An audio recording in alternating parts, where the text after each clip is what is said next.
Ganz herzlich willkommen, Talk and Prayer, heute mit Nico Bachmann, dem einzigartigen, unglaublichen. So schön, dass du da bist. Ja, es ist schön hier zu sein. Und mit Zu Dave beten, Cool. Sprechen. Ja, wir sind dicke Freunde, schon lange zusammen unterwegs und ich freue mich einfach, die Predigt vom Sonntag zu vertiefen, darüber zu sprechen, ist Jesus Christus wirklich Gottes Sohn? Wir haben am Sonntag über Zweifel gesprochen. Ist Zweifeln überhaupt legitim, wenn man mit Jesus unterwegs ist? Und es wird einen ehrlichen Talk geben, weil wir sind ehrliche heute. Nico, gib uns einen kurzen Recap vom Sonntag. Was war das Thema? Wir haben über Johannes den Täufer nachgedacht und wir haben ihn kennengelernt, als er voller Glaube auch diese Taufe erlebt hat, wie Jesus kommt. Er hat diesen Messias angekündigt, er lebt das dann, ist Zeuge eines unglaublichen göttlichen Moments und taucht dann später wieder auf, ist dann aber im Gefängnis, weil er sich für moralische Werte eingesetzt hat und dann hört er, dass Jesus draußen Wunder macht, aber er selber ist im Gefängnis und kann das nicht so einordnen. Also wenn er doch der Messias ist, dann müsste er doch nicht nur draußen Wunder machen, sondern auch in meinem Leben. Und es wurde dann sehr persönlich, weil er dann gefragt hat, ja, bist du wirklich der Messias, den ich angekündigt habe, oder soll ich auf einen anderen warten? Er war sich plötzlich nicht mehr sicher, ob er das jetzt wirklich ist. Und so sind wir dann auf unser Leben gekommen, dass wir uns das vielleicht auch schon mal gefragt haben. Ist Jesus wirklich der unsere Erwartungen erfüllt hat, erfüllen wird, heute erfüllt? Genau, es wurde dann sehr persönlich und ja, da sind wir gelandet. Ja. Danke für den Recap. Ich sehe da gleich, der Chat ist voll aktiv. Ganz herzlich willkommen. Alle, die da in den Chat reinschreiben oder auch sonst einfach zuschauen, mega cool, dass du da bist. Wir sind durch Jesus verbunden, durch den Heiligen Geist und wir glauben, dass wenn 2 oder 3 zusammen sind und du bist mitten dabei, dann ist auch der Heilige Geist da und dann wird es kraftvoll. Deshalb lass uns erwarten, dass Gott wirklich wirkt in dieser Zeit. Dave, was hat dir besonders gefallen an unserer Message? Welcher Punkt hat dir gefallen? Ja, also Lea hat dann, nein, just kidding. Nein, es war, mich berührt, wenn es ehrlich zur Sache geht. Und Nico, du hast was Gutes gesagt, du hast gesagt, dass es eben eine Spannung gibt, die bei uns in diesem griechisch geprägten Denken fast nicht aufgeht, weil wir haben so ein binäres System von entweder das oder das. Entweder Gott ist so oder er ist so. Und ich glaube einfach, dass Gott größer ist als alles, was wir uns ausdenken können. Und dass darum diese Spannung Platz hat. Und der Glauben ist so etwas Mysteriöses, hat mich berührt, das nochmals so neu zu hören, dass Glauben und Zweifel manchmal sogar gleichzeitig da irgendwo sind in einem Raum und dann ich wählen kann. Ich kann wählen zwischen Glauben und Zweifel am Schluss, auch wenn beides irgendwie da ist. So erlebe ich das. Die Frage ist doch am Schluss immer, nach allem, was vielleicht auch schief läuft in meinem Leben, vertraue ich weiter Gott? Die Frage musst du dir immer wieder stellen, oder nicht? Also, und dann erlebst du auch wieder diese Momente, wo du merkst, er ist mega da und ich höre ihn vielleicht sogar akustisch wie Johannes. Und eben, aber ein paar Monate später fragt er, Mist, ich bin nicht mehr ganz sicher, Mann. Und Ja, wir sind schon voll im Thema, aber lass uns zum Anfang beten und Ja, dann will ich unbedingt. das noch kurz vertiefen, Nico, das mit dem griechischen und hebräischen Denken, dass du uns dann noch mitnimmst in diesen Gedanken. Aber wir laden dich ein, einfach in diese Zeit, Geist von Gott, du bist hier, du bist auch bei jedem zu Hause. Und ich danke dir, dass wenn wir uns Zeit nehmen und zur Ruhe kommen und unsere geistigen Ohren öffnen, dann bist du immer da, auch jetzt in dieser Zeit. Und da sind wir total entspannt und es wird eine gute Zeit sein mit dir. Ja. Und dort, wo du bist, dort ist die Wahrheit. Ja. Dort, wo du bist, dort ist Klarheit. Ja. Und in all diese schwierigen Fragen, die wir auch wälzen, da kommst jetzt du mit deiner Klarheit. Ja. Und das laden wir ein. Und Vater, ich bitte dich für Ermutigung, für die Menschen, die irgendwo im Gefängnis sitzen, im wörtlichen Sinn oder auch übertragen, dass du kommst und dass dein Licht scheint. Adventszeit ist Kerzen anzünden, dein Licht scheint. Johannes hast du selber auch als Licht bezeichnet. Und Jesus, ich bitte, dass du das Licht aller Lichter, das hellste Licht, das Licht, das über alles strahlt, dass du kommst und in diese Zellen hineinscheinst heute, dass diese halbe Stunde eine Ermutigung sein darf, wo wir spüren, wir sind nicht alleine, sondern du bist da, Jesus. Und ich bin verbunden mit Geschwistern, mit Schwestern und Brüdern, die mit mir Mitleid und mittragen. Wir tragen einander in diesen schwierigen Zeiten.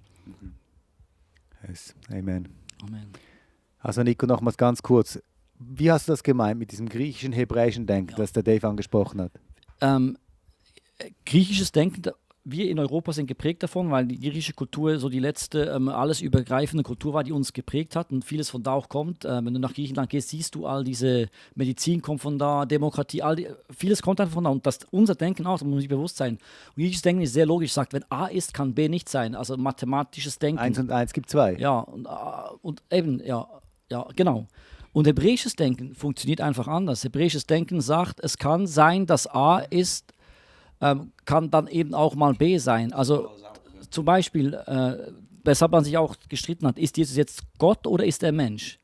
Und hebräisches Denken, der Rabbiner sagt hier, Jesus war 100%, also ein gläubiger, messianischer Rabbi würde das sagen, weil sonst würde er nicht Jesus bestätigen. Der sagt, Jesus war 100% Gott, aber er war auch 100% Mensch. Und es kann eben 50-50. Genau. 100. Und Jesus hat 100% den Sieg schon, der Tod ist schon 100% besiegt. Und gleichzeitig hat der Tod in dieser Welt aber auch immer noch 100% das Sagen, weil er ist eben immer noch da und wir müssen da irgendwie noch durch. Und das ist manchmal sau schwierig. Ich glaube, es ist vor allem für uns schwierig. Wenn du jetzt mit jüdischem Denken aufgewachsen wärst, wäre es für dich viel einfacher. Das ist manchmal schlicht gemein. Ja, das stimmt. Ja. Und wie erlebst du das, Dave, jetzt gerade in Bezug zum Beispiel auf Krankheit, wenn wir sagen, Gott ist unser Heiler, griechisches Denken, hebräisches Denken, und er heilt trotzdem nicht immer? Das war jetzt eine Frage, die Lea gestellt hat. Sie hat gesagt, das bringt sie an den Anschlag, es bringt sie zum Zweifeln, dass wir beten, fasten, das ganze christliche Programm ab und wir werden trotzdem nicht geheilt. Ja. Wie geht denn das? Ich verstehe, Lea hat auch gesagt, manchmal klingt das halt wie eine Ausrede. Ja, Gott eben ist halt 100% das und es stimmt immer, es ist self-fulfilling. Es ist einfach immer das, was wir können dann immer auf Rot setzen, wenn Rot gekommen ist und so. Und ich denke so, nein, glaube ich wirklich nicht, weil das Denken, wie es Nico beschrieben hat, geht für mich auf, wenn ich aus einer Ewigkeitsperspektive überlege.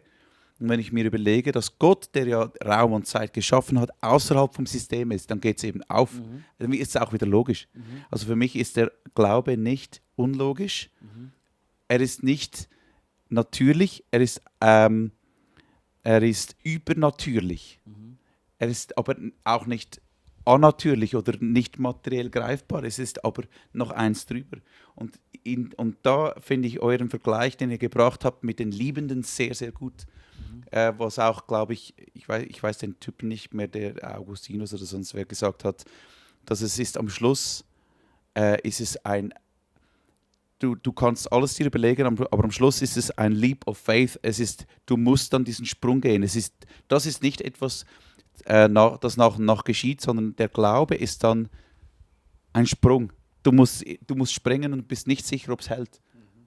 Aber trotzdem, der Glaube ist für mich logisch erklärbar, aber es braucht trotzdem diesen Liebessprung, diesen Sprung in die Liebe, in das Ungewisse. Du machst dich verletzlich. Gott hat sich aber auch schon verletzlich gemacht, ist mir vorausgegangen. Und was mir in all dem hilft, mega fest, ist, andere Leute ihre Leben anzuschauen. Leute, die mir im Glauben vorausgegangen sind, weil ich finde nicht, dass ein Christ einfach ins Blaue raus glauben muss, sondern die Bibel ist voll von Geschichten, die aufgehen. Ja. Die Geschichte von Israel ist so eine Geschichte, die aufgeht. Und viele Biografien auch sonst, wo ich reingucke, wo ich merke, wow, Gott bewirkt wirklich Wunder, das hilft mir dran zu bleiben. Bist nicht einverstanden? Doch, mega, 100%. Ich will nachdoppeln. Der Glaube ist auch eben ein Hoffen auf das, was noch nicht ist, wie es im Hebräerbrief steht. Das ist, finde ich, auch ein mega wichtiges Prinzip, das Prinzip Hoffnung. Wir machen uns darüber manchmal auch lustig. Prinzip Hoffnung ist schon das, was doch hält. Aber Hoffnung ist, ich glaube, etwas vom Kostbarsten, was Gott uns geschenkt hat. Und Hoffnung ist immer nach vorne gerichtet. Und wir haben auch damit angefangen. Wir sind Erwartende. Und wenn wir nichts mehr erwarten, wenn ich nicht erwarte, dass es besser wird, dann gute Nacht am Sexy. Aber wir dürfen eben warten. Wir dürfen eben erwarten. Und das Zweite, was ich sagen wollte, ist, mir kam noch der Stephanus in den Sinn. Und der wurde ja gesteinigt und hat schon in diesem Prozess drin, im Schmäß drin, hat er schon, das finde ich mega schön, hat er schon Jesus gesehen. Was wollte ich damit sagen? Irgendwas auf dich Bezug nehmen. Ich glaube, ein anderes Prinzip ist, dass Gott braucht das Schwache. Es steht auch oft in der Bibel. Ja. Und manchmal, und das haben wir nicht gern, weil Ja. wir gehen davon aus, die Ja. Kraft Gottes kommt und die macht stark. Ja. Aber Gott hat hier irgendwas in the game, was sehr mysteriös ist. Nicht unlogisch, aber mysteriös. Und ich glaube, das Schwache müssen wir nicht immer als schwach sehen, sondern da kommt die Kraft Gottes genauso durch. Ja. Mhm. Aber Beten wir für das. ich möchte beten, weil du hast gesagt, das Prinzip Hoffnung und viele Menschen sind einfach krank und hoffen Ja. und glauben noch und hoffen nochmals und das ist auch mega Ja, ermüdend. mega. Das merke ich, das nagt irgendwo, denkst du, ja hoffen, ja und jetzt sagt ihr hoffe nochmal. Ja. Also wann habe ich dann fertig gehofft, wenn ich dann tot bin? Ja. Und ich möchte für die Menschen beten, die einfach nicht mehr mögen und die sagen, ja, ich habe oft gehofft. Ja, Jesus, wir bringen dir unsere Herzen und wir bringen dir auch einfach diese unerfüllten Hoffnungen und Glauben, der immer wieder gedrückt wird. Ich bitte dich, dass du da reinkommst und wieder Hoffnung schenkst. Wenn es wirklich wahr ist, dass von dir Ströme von lebendigem Wasser kommen, dann bitte ich dich jetzt in diesem Moment für neue Ströme und neue Kraft und neue Perspektive. Dass du einfach mit deiner Gegenwart in diese Zimmer reingehst, in diese Betten rein, in diese Stuben rein Jesus. und einfach drückst und hältst und tröstest und übernatürliche Kraft schenkst, die allem Verstand übersteigt. Ja. Und ich möchte dir einfach zusprechen, dass die Hoffnung in Jesus eben wirklich so ist, dass sie über dieses Leben hinausgeht. Wir haben eine Hoffnung, die über den Tod hinausgeht. Und auch wenn wir jetzt im Moment vieles nicht verstehen und nicht erklären können, dann wissen wir, eines Tages werden wir vor Jesus stehen, wirst du vor Jesus stehen und dann werden deine Fragen auch beantwortet. Das gibt mir irgendwie wie Trost und das soll dich auch trösten in deinen Fragen. Hey Jungs, lass uns noch mal ganz kurz zu Johannes dem Täufer gehen, als er im Gefängnis ist. Du hast es so ein bisschen angeschnitten. Der Johannes sitzt im Gefängnis, er bräuchte ein Wunder. Und schon krass, er hat ja Jesus getauft, also er war dabei, als diese Stimme kam, das ist mein geliebter Sohn. Und dann ist er trotzdem am Zweifeln. Also wie kann denn das sein? Also wie kann das sein, dass so ein Mensch, der Jesus sogar physisch gesehen hat, Gott gehört hat, dass der zweifelt? Ist es einfach das Leben, dass das so krass, also sind das die Phasen des Lebens, dass sogar ein Johannes der Täufer ins Zweifeln kommt? Schau dir Jesus selbst an. Jesus selbst hat am Schluss seines Lebens, ist er im Garten Gethsemane und er hatte richtig Schiss. Das hilft mir manchmal auch, das zu verstehen. Jesus hat ja all das auch durchlitten, gell? Er hat einen furchtbaren Tod erlitten, auch weißt du, was ich meine? Und bevor er das kam, war er da im Garten Gethsemane und hat gesagt, Gott, wenn es irgendwie eine Möglichkeit geben würde, ich wäre ehrlich gesagt schon noch froh, es käme anders, als du es planst. Noch krass, gell? Ja. Und Gott nimmt dann das, er traut ihm das wie zu, er steht ihm dabei. Ich glaube, er hat ihm irgendwie auch da durchgeholfen, aber er hat es in diesem Augenblick nicht von ihm weggenommen. Also das gehört wirklich zum Leben dazu. Zweifeln gehört zum Glauben dazu. Ja, man darf ja auch Gott fragen. Kann man sagen, Gott, kannst du mir nicht, keine Ahnung. Er hat gefragt, wenn es irgendwie geht, nimm mir das bitte weg, ich möchte diesen Weg nicht gehen. Ich finde, es gibt einen Unterschied zwischen Zweifeln und Unglauben. Weil ich glaube, Zweifel und Glaube, das passt, aber Unglaube und Glaube, das geht nicht. für mich. Weil Zweifeln heißt, ich ringe mit etwas, wie Mhm. Jesus, wie Johannes. Ja. Der hat nicht über Jesus schlecht gesprochen und gesagt, Stimmt. weißt du, was ich meine? Ja. Er ist in eine Konversation mit Gott gegangen. Und Jesus auch ist zu Gott gegangen, hat ihn von mir aus sogar beschimpft oder wie Hiob gesagt, was läuft hier? Aber er hat nicht, und bei Hiob hat Gott auch gesagt, Hiob hat sich nicht versündigt gegen mich. Und ich glaube, es hat damit zu tun, dass wenn du Zweifel hast, aber Glaube, und trotzdem Glaube meine ich, dann gehst du zu Gott und du ringst mit diesen Fragen. Oh, das ist gut. Aber Unglaube heißt, ich schaue selbst und du wirst zynisch. Ja. Und das ist eine feine Linie und das ist bei mir immer die Entscheidung. Der Zweifel, ich habe immer ein bisschen, ganz ehrlich, immer wieder mal ein bisschen Zweifel. Ich bin nie ganz 100% oder sehr selten 100% so richtig. Aber ich habe keinen Unglaube, sondern ich glaube irgendwie. Doch, das stimmt, da wäre es dann spannend, was nährt uns, weißt du, wo können wir schauen, dass wir den Glauben nähern? Was nährt unseren Glaube? Das wäre dann jetzt doch spannend. Ja, genau. Super, aber ich will noch ganz kurz beim Zweifeln bleiben, dass wir das rausstellen. Ich finde das mega schön, dass Zweifel Platz hat, konstruktiv sein kann, wenn man glaubt, dass das Glauben auch so nimmt wie die Liebe, Genau. die vielleicht nicht von Beweisen lebt, sondern einfach dass sie auch eine Entscheidung ist, eine Gewissheit, die sich einstellt, haben wir gesagt. Aber das Zweifel mit Unglaube oder auch Zweifel mit, dass man den Glauben hinschmeißt, das ist dann destruktiv und bringt einen weg von Gott. Oder? Glaube ich auch, ja. Das ist wunderbar. Ja. Und wie können wir den Glauben behalten, so in den Zweifeln drin? Es ist einfach so eine Entscheidungssache. Nein, ich glaube. Was nährt den Glauben? Also die Bibel sagt, der Glaube kommt durchs Hören. Richtig, ja. Und das Durch finde die ich, Predigt kommt der, genau, durchs Hören vom Wort Gottes. das Ja. finde ich recht interessant, weil manchmal denken wir müssen Prinzipien besser verstehen, das und das. Hören. Aber wenn du dich, Hören. wenn du reintauchst in dieses Wort, Wie machst denn du das, Dave? ja genau so, ich lese es und manchmal lesen wir auch die Bibel. Und unsere Kultur ist, du hast immer das Journal Book open und du bist immer und du liest da die Geschichte und die schlachten da das Volk Gottes schlachtet ein anderes Volk ab. Jesus, was heißt das für mich heute und so. Manchmal müssen wir die Bibel gar nicht so lesen, sondern lies einfach mal und lass mal was machen da in dir. Und zwar nicht heute, vielleicht nicht mal morgen, vielleicht macht Gott was über die Jahre.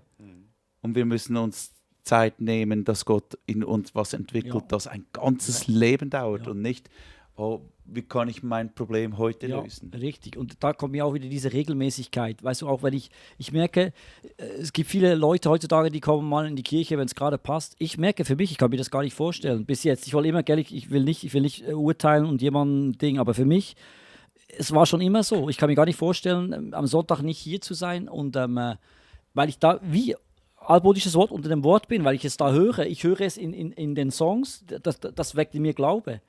Ich kann mich an viele Gottesdienste dieses Jahr erinnern, wo mich Worship, diese gesungenen Gebete, meinen Glauben gestärkt haben.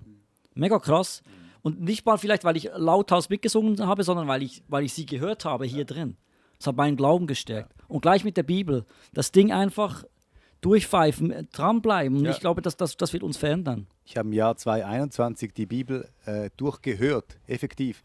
Immer was aus dem Alten Testament, was aus dem Psalmen, was aus dem Neuen Testament, konstant. Und da war ich am Ende des Jahres, war ich so stark. Dann habe ich das das war so ein Ritual oder nach einem Plan. Dann habe ich das aufgehört und dann habe ich das vermisst und dann habe ich wieder angefangen. Ja, cool. Also es ist wirklich, das macht sowas mit uns. Und für was wollen wir jetzt beten? Danken vielleicht für die Ohren, danken für die Kirche, die wir... Vielleicht wäre es auch gut, einfach, wenn wir uns Zeit nehmen zu hören, das wäre doch gut. was jetzt dran ist für dich, dass dein Glaube gestärkt wird. Ja, Oder? finde ich gut. Ja. Individuell. Jesus spricht zu uns, Heiliger Geist. Wir nehmen uns jetzt Zeit, dass unser Glaube gestärkt werden kann. Was ist das, was für mich dran ist? Auch vielleicht für das nächste Jahr. Bald fängt ein neues Jahr an. Eine neue Routine etablieren. Der Glaube wächst durch das Hören des Wortes.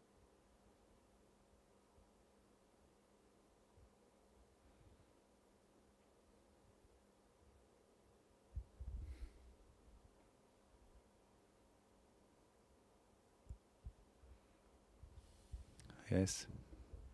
Mir fällt noch was ein, was Jesus gesagt hat. Er hat gesagt, dass der Samen fällt auf verschiedene Boden.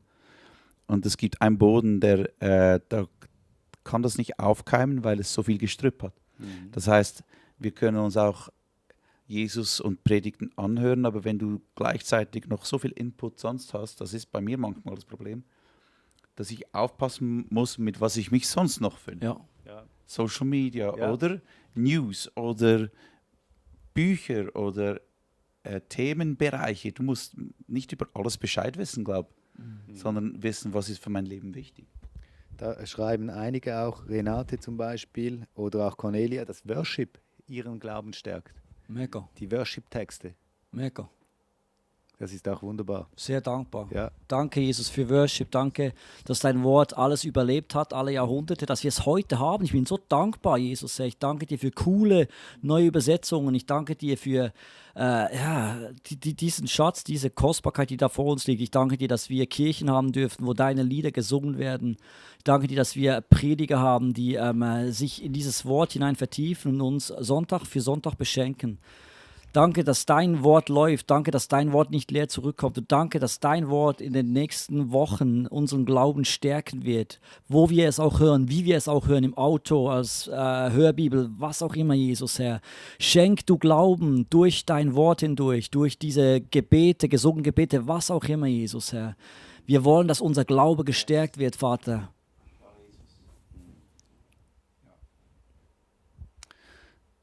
Ja, hey, Nico, Dave, was ist euch wichtig noch, wenn ihr an diese Figur vom Johannes der Täufer denkt oder wenn ihr an Jesus denkt, in diese Zeit zu diesem Thema? Was war dir wichtig am Sonntag, dass die Leute wissen, spüren? Ich mag den Typ halt. Wir haben noch ein paar Sachen ausgeklammert, noch ein Insight. Ich mag den Typ. Er hat dann weiter gepredigt und seine Jünger waren eifersüchtig, weil die Leute dann Jesus nachgefolgt sind. Das ist eine gute Frage. Heute Morgen hat mir jemand per Mail gestellt, weshalb hat er sich nicht Jesus angeschlossen? Geht jetzt zu weit, glaube ich, aber wäre ein spannendes Thema. Aber in diesem Eifersuchtsszene drin sagte, hey Leute, einer meiner Lieblingssätze, ich muss abnehmen, er muss zunehmen. Das finde ich mega schön. Das ist so, dieses Wissen, hey, wenn wir Jesus anschauen, uns um ihn drehen, dann wird schon auch vieles leichter, finde ich. Ich bin immer froh, wenn ich auf Jesus schauen darf, wo auch immer. Und das hat er, glaube ich, mega geschnallt. Er hatte Freude, er hat gesagt, hey, wenn der Bräutigam kommt, dann kann ich langsam mich zurückziehen. Der Bräutigam, wenn er da ist, dann habe ich meinen Job getan. Das ist eigentlich die beste Diät, oder? Er muss abnehmen, ich muss abnehmen, er muss zunehmen. Es ist schon so, ja. Und ich schreibe häufig in mein Büchlein rein, es geht nur um dich, Jesus. Wenn ich gerade zu viele Gedanken im Kopf habe, was du auch gesagt hast, dieses mich zudecken, dann sage ich, hey, einfach Jesus.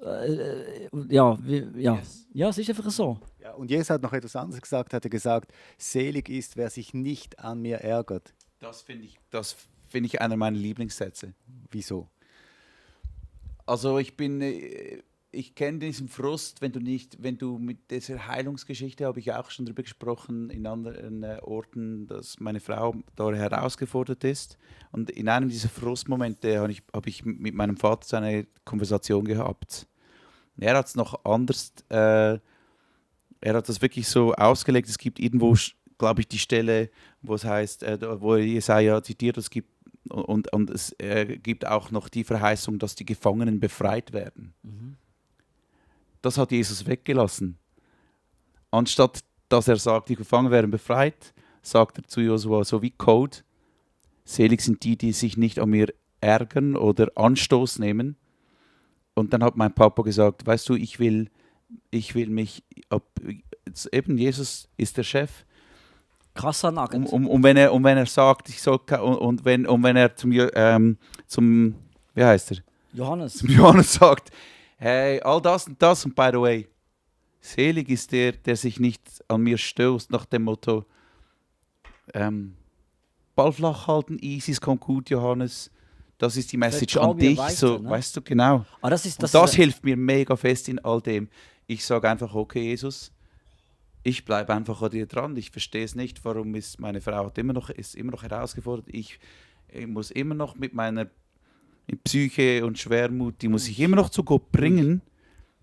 Jesus, an dir stoße ich mich nicht, mit dir verkacke ich es nicht. Ich habe nicht Ja. Angst zu verlieren, die Heilsgewissheit. Nicht das, sondern wenn du sagst, es ist so, dann bleibe ich dir treu. Aber das ist ein krasses Thema. Also Jesus spricht alles an, außer das, was ihn eigentlich betrifft. Und Genau. es käme eigentlich im Jesaja vor. Genau. Hast du geschnallt auch sein, oder? Das aber nicht, das wusste ich nicht. Das ist mega Ich spannend. bin nicht sicher, ob es an dieser Das lässt Stelle er wie weg vorkommt. da. Ja, weil hat's mein Vater ich mir habe so erklärt. zitiert. Erklär das nochmal mit deinen Worten, dass er, Also, ich das verstehe. Er hat, er zitiert ja Jesaja, das hast du gebracht, und ich habe dann auch gesagt, ich habe ja dann Jesus gesprochen, was er gesprochen hat, und da kommt das wirklich nicht vor, die Gefangenen. Aber ich glaube, du hast recht, im Jesaja kommt das vor, dass die Gefangenen frei werden. Aber Jesus hört dort auf und sagt dann anstelle, dass die Gefangenen frei werden, sagt er ihm, selig bist du, wenn du nicht an mir ärgerst. Der kannte ja die Stelle. Das ist krass. Und denkt, Also dein Thema ist im Moment ausgeklammert.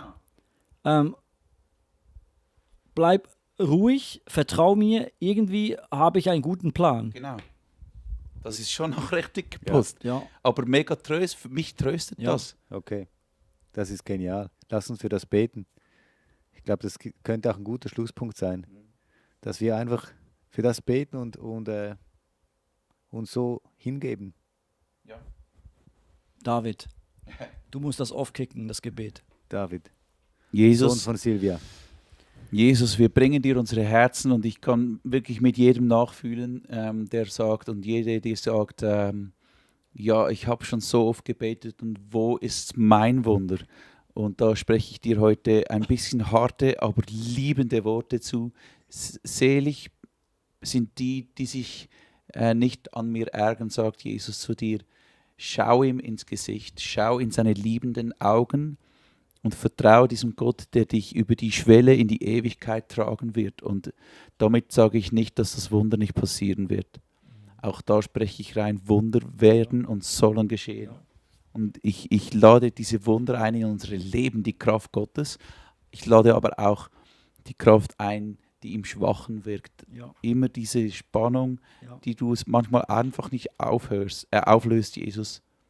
Ich danke dir, dass du vielen von uns Dinge zumutest. Und das ist ein Kompliment an dich, dass Gott sagt, ich glaube an dich und ich forme dich und ich liebe dich und er sitzt mit dir in diesem Schmerz. Es gibt einen Vers, wo Gott sagt, ich wohne in der Höhe, bin erhaben, ich wohne aber auch bei denen, die ein zerbrochenes Herz haben. Und ich danke dir, Jesus, dass du an 2 Orten deine Wohnung aufschlägst und er schlägt heute bei dir die Wohnung auf, wenn du ihn lässt. In deinem zerbrochenen Herz will er wohnen und dich trösten, dich befähigen, für heute zu glauben. Vater, gib uns eine Sicht, dass wir dich sehen dürfen, wie so viele dieser Jünger oder Apostel auch in schwierigen Situationen. Ich komme wieder auf den Stephanus zurück, er hat dich da gesehen. Er hat dich gesehen, du hast ihm schon die Himmelstür aufgemacht. Jesus, wir wollen dich sehen. In unseren, da wo wir gerade stehen, egal, vielleicht sind wir auch mega gut drauf, auch da drin, Jesus, wir wollen dich sehen, wir wollen alles aus deiner Hand nehmen, Jesus. Von guten Mächten wunderbar geborgen, Jesus. Oh ja, come on. Wir erwarten getrost auf das, was kommen mag. Du bist mit uns. Ja. Das hast du uns auch versprochen am Ende des Matthäus-Evangeliums. Du bist mit uns bis an das Ende aller Tage, bis du wiederkommst, Jesus, bis wir dich sehen. Ja, Hammer. Du bist da, Jesus. Come on. Das ist ein guter Schlusssegen. Janet, vielleicht kannst du den Song in den Chat reintun, von guten Mächten wunderbar geborgen. Den hatten wir noch auf dem Herzen am Sonntag, gell? Hat da nicht mehr reingepasst. Aber das ist so ein starker Song, hat mich Krass. so berührt. Dietrich Bonhoeffer. Auch die, Und schau dir mal seine Bio an. ja, Ja, I know. Verstehst du? Ja. I know. Und der eben, ja, wenn Ich du so hab's- weit ich kann's bist, dir- dass du genau. sagen kannst, ich nehme ihn gerne aus deiner Hand, das ist den Kelch, den bitteren, das ist krass. Was für ein Mann, was für ein Glaube. Also mit dem Song von guten Mächten wunderbar geborgen möchten wir uns verabschieden. Ich hoffe, du konntest einfach einklinken und auch warst berührt von dem, was der Heilige Geist zu dir gesprochen hat. Vielen Dank, Jungs. Immer schön mit euch.